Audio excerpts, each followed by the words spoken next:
If I was to tell you my favourite thing about watercolors, it's probably the fact that it's transparent. And so when it comes to painting in watercolors, you can add layers, and that's what gives you the depth in your painting. So it's just a case of layering up and adding those layers to get your darker tones. And obviously with it being transparent, you got the underpainting which shines through as well. So that said, I just want to illustrate that within this painting. It's quite a short video, so I do appreciate if you watch to the very end. I'm back in my sketchbook. I'm looking forward to getting out and doing a plein air, but this one I just wanted to do this quick one and show you how I add layers to get the landscape painting. So if you did see the video, this is a video that I posted I think about a week ago, maybe two, and I went to the Hollingworth Lake in my hometown where I was brought up. You can see the picture on the screen now, and I really like this scene. It's quite busy, the sky, lots of clouds, and for painting skies I don't usually spend a lot of time. Usually it's quite straightforward and get it done in one wash, but when you've got quite a few clouds and a lot going on in the sky, I just wanted to layer those as well. So I'm just taking my time.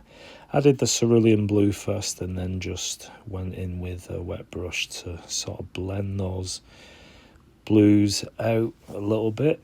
And this sky, I don't really want any hard edges, so I am, as you can see, just tickling the pigment and the water just to soften the edges and blend the colours, so I get that nice sort of fluffy cloud effect. And yeah, you just got to be careful because usually when it comes to painting skies, it's good to get it done in sort of one or maybe two washes. But when you're adding layers, it becomes a bit more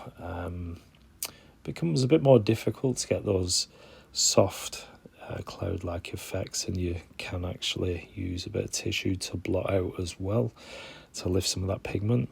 But you do want to use plenty of water to soften things up and get those colours. So for the colours I'm using is mostly Payne's Grey and then a little bit of the cerulean blue, and then touching in with a tiny bit of cad red, which gives me that purple tone. So I want a few little colours in the sky, so you can see mostly blue, greys and a bit of purple. And then I'm just using my pencil just to sketch the outline of the rest of the painting.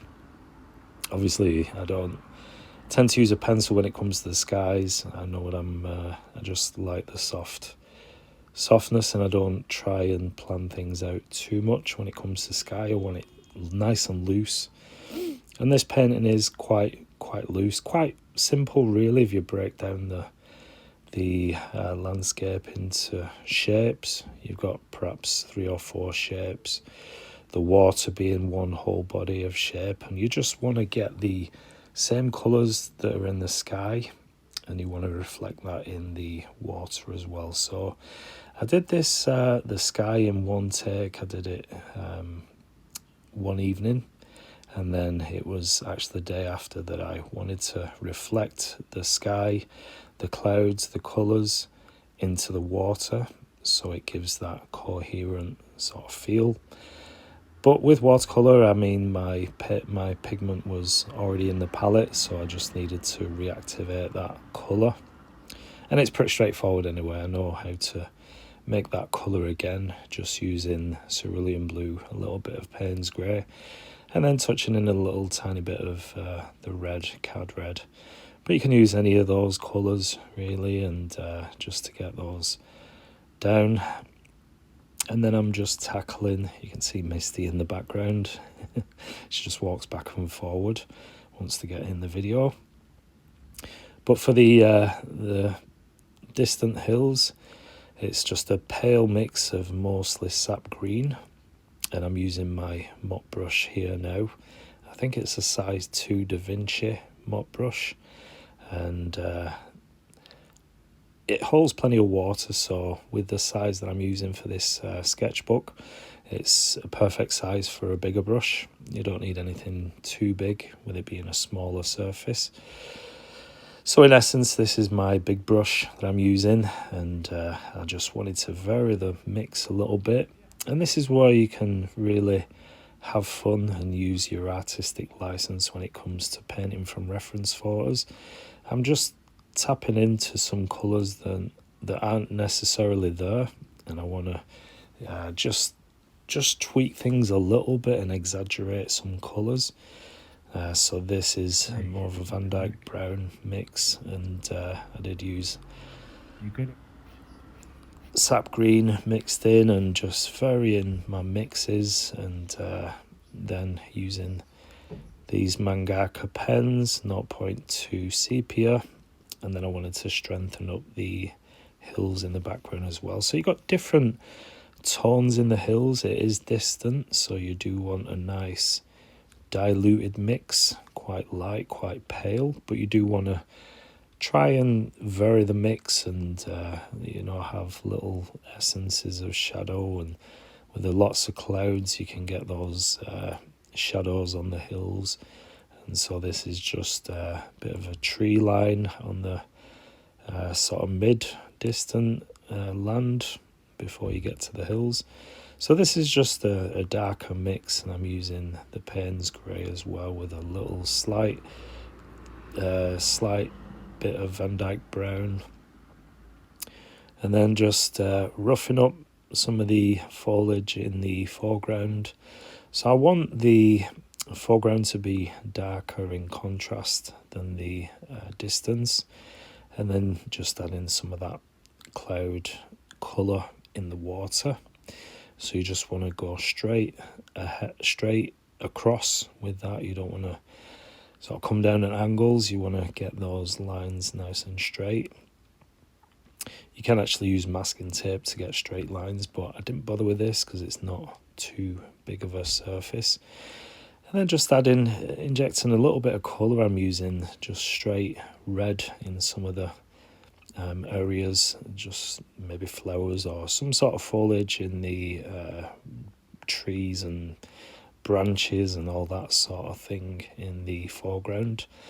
And you can see just adding different colours as well, a bit of yellow ochre, sap green, and the Van Dyke brown, which is quite nice. And then just going in and fine detail. You can see I've switched brush now to a smaller brush. This is a Da Vinci Maestro, a really small tip, so it's a small round, and just getting some fine details now in the far distance.